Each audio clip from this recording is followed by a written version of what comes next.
گوجری زبان میں اپڈیٹ سنیے۔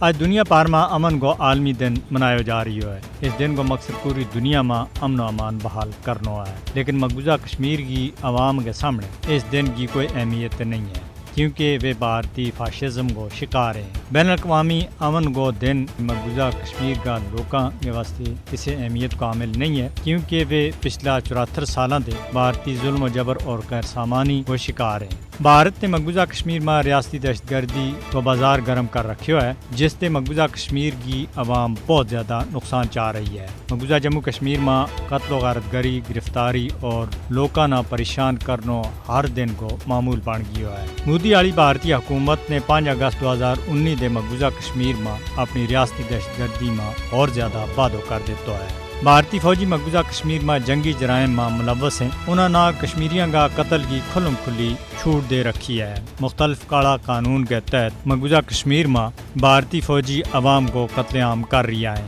لہذا عالمی برادری نے مقبوضہ کشمیر میں ہونے والا جنگی جرائم پر خاموشی توڑنی چاہیے اور ان جنگی جرائم کو بھارت سے نوٹس لینا چاہیے۔ مقبوضہ کشمیر میں بھارتی جنگی جرائم عالمی برادری کے واسطے ایک بڑا چیلنج بن گیا ہے۔ بھارتی فوجی مقبوضہ جموں کشمیر میں انسانی حقوق کی واضح طور پر خلاف ورزی کر رہی ہیں، انہوں پر مقدمہ چلانا چاہیے۔